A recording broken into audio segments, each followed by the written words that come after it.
पावसाळा चालू झालेला आहे. रिमझिम पावसाची सुरुवात चालू झालेली आहे आणि तशातच आखाड महिनासुद्धा चालू झालेला आहे. आखाड महिना चालू झाला की आपण तळणीचे अनेक पदार्थ बनवत असतो. आज आपण असंच तळणीतला एक खास आणि सगळ्यांना आवडणारा खुसखुशीत कुरकुरीत असं आपण इथे कोकोनट काजू बिस्किट कसं बनवायचं आहे ही रेसिपी बघतोय. अगदी पावसाचे दिवस आहे. संध्याकाळचा आपला 5-6ला चहा होत असतो आणि चहाबरोबर सुद्धा आपल्याला काहीतरी थोडंसं खाण्यासाठी बनवायचं असतं, मुलांसाठी बनवायचं असतं. तर हे बनवून ठेवलं ना तर 1 महिना तुम्ही आरामात खाऊ शकता. आता इथे काय साहित्य लागणार आहे ते बघूया. तर मी इथे 1 किलो मैदा घेतलेला आहे. त्यानंतर एक मोठी वाटी मी इथे कोकोनटची पावडर बाजारात मिळते. कोकोनटचा किस जो पांढरा शुभ्र असतो तो यामध्ये घालून घेतलेला आहे. नंतर वेलायची पावडर, थोडीशी जायफळ पावडर, सुंठ पावडर यामध्ये तुम्हाला आवर्जून घालायचं आहे. आणि गोडाचा पदार्थ असल्यामुळे त्यामध्ये मीठ थोडं आपल्याला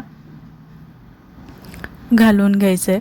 थोडीशी बेकिंग पावडर किंवा खायचा जो सोडा असतो तो यामध्ये अगदी अर्धा चमच्यापेक्षा कमी यामध्ये घालून घ्यायचं आहे. हे सगळं मिक्स करायचं. नंतर मी इथे 1 वाटी तूप गरम करून घेतलेले, चांगलं गरम करायचं आणि हे गरम तूप आपल्याला ह्या पिठावरती घालून घ्यायचं. आणखी खुसखुशीतपणा येण्यासाठी 1 वाटी मी यामध्ये बेसन पीठसुद्धा घातलेलं आहे. आता जर तुम्हाला यामध्ये बेसन पीठ घालायचं नसेल तर तुम्ही इथे बारीक रवा जो असतो तो रवा यामध्ये घातला तरी चालेल. आता पीठ मळण्यासाठी आपल्याला 1 वाटी दूध घेतलेले आहे, 1 वाटी पाणी घेतलेले आणि 2 वाट्या पिठी साखर घेतलेले. ज्या वाटेने आपण तूप दूध घेतलेले त्याच वाटेने आपण पाणी आणि पिठी साखर घेतलेले. हलकंसं हे गरम करायचं जोपर्यंत आपली पिठी साखर दुधामध्ये मिक्स होत नाही तोपर्यंत. गरम केलेले साईडला ठेवून देऊ आणि आपण जे तूप घालून घेतलं होतं पिठावरती थोडंसं गार झालेले आणि त्यानंतरनं आपल्याला हे पिठाला चांगलं चोळून इथे घ्यायचं आहे. आता पिठाचं प्रमाण तुम्ही इथे कमी जास्त करू शकता किंवा तुम्ही मैद्यावरचं इथे गव्हाचं पीठसुद्धा वापरलं तरी चालेल. पण गव्हाचं पीठ जर तुम्ही यामध्ये वापरलं तर मग मात्र तुम्हाला यामध्ये रवा आवर्जून वापरावा लागेल. त्यानंतर सगळं एकदम आपल्याला जे आपण दूध साखरेचं पाणी बनवून घेतलेलं आहे ते एकदम घालायचं नाही आहे, थोडं थोडं घालायचं आहे. कधी कधी काय होतं आपल्याला कमी जास्त लागू शकतं. आणि हा गोळा आपल्याला घट्ट मळून घ्यायचा आहे, पातळ मळायचा नाही आहे, घट्ट मळून घ्यायचा आहे. चांगला असा कडक गोळा आपल्याला इथे बनवून घ्यायचा आहे. तर इथे बघू शकता या पद्धतीने मी असं घट्टसर गोळा मळून घेतलेला आहे आणि चांगला याचा मसाज आपल्याला इथे करून घ्यायचा आहे. म्हणजे चांगलं रगडून थोडंसं असं दाबायचं आहे जरासं आणि मळून घ्यायचं. म्हणजे काय होतं आपली जी बिस्किट आहे ना ती चांगली खुसखुशीत होतात. आता काय आहे ना याला खूप कडकपणा असल्यामुळे किंवा पिठामध्ये आपण पाण्याचं किंवा दुधाचं प्रमाण अगदी कमी वापरल्यामुळे तितकंसं ते असं सॉफ्ट होणार नाही. नंतर लगेच आपल्याला इथे हे करायला घ्यायचं आहे. तेल एकीकडे मी गरम करायला ठेवलेले. एक चपाती आपल्याला गोल अशी लाटून घ्यायची. आता लाटताना जास्त पातळ लाटायची नाही आहे किंवा लई जास्त जाड लाटायची असं नाही. तर अगदी अर्धा इंचाची जाडी आपल्या चपातीला इथे ठेवायची या पद्धतीने. तर तुम्ही इथे बघू शकता अर्धा इंचाची जाडी मी इथे ठेवलेली.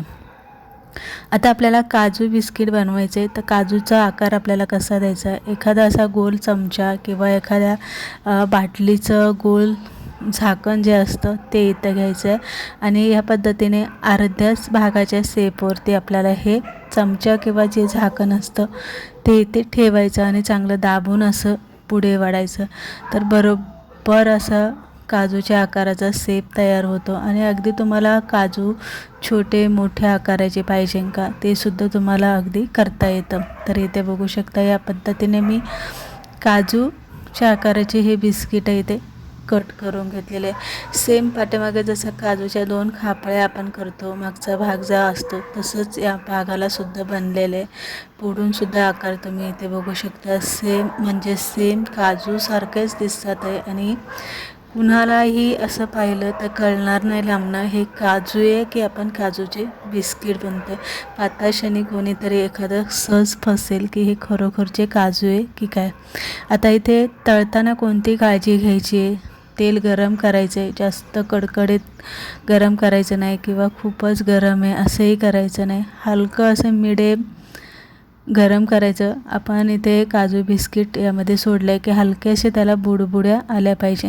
आता तेलामध्ये जेवढे बसतील तेवढंच यामध्ये घालायचं. गॅस मात्र आपल्याला इथे बारीक ठेवायचा आहे आणि हे सगळे प्रोसेस आपल्याला बारीक गॅसवरतीच करून घ्यायचे, म्हणजे बारीक गॅसवरतीच आपल्याला ही बिस्किटं तळून घ्यायची आहे. चांगला असा कुरकुरीतपणा, हलकासा सोनेरी ब्राऊन असा कलर आला की इथे तेलातनं जेव्हा आपण बिस्किटं काढून घेणार आहे तेव्हा एक मिनिटभर अगोदर गॅस मोठा करायचा आहे, कारण बारीक गॅसवरती तेलाचं टेम्परेचर एकदम खाली आलेलं असतं आणि त्यामुळे काय होतं, बिस्किटांमध्ये तेल शोषून जास्त घेतलं असं गरम वाफ हीट भेटली की लगेच त्या पदार्थामधलं तेल सोडून जातं, म्हणजे बिस्किटं आपली जी आहे ती कमी होतं.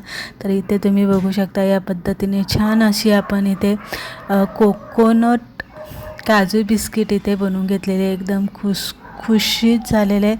गरम आहे त्यामुळे असं बोटाने लगेच फोडता येत नाही आहे, पण गार झालं की व्यवस्थित ते तुटले जातात. सेम काजूच्या आकाराचे आणि खायला एकदम चविष्ट खुसखुशीत असे आपण इथे कोकोनट काजू बिस्किट बनवून घेतलेले. रेसिपी आवडली लाईक करा, शेअर करा.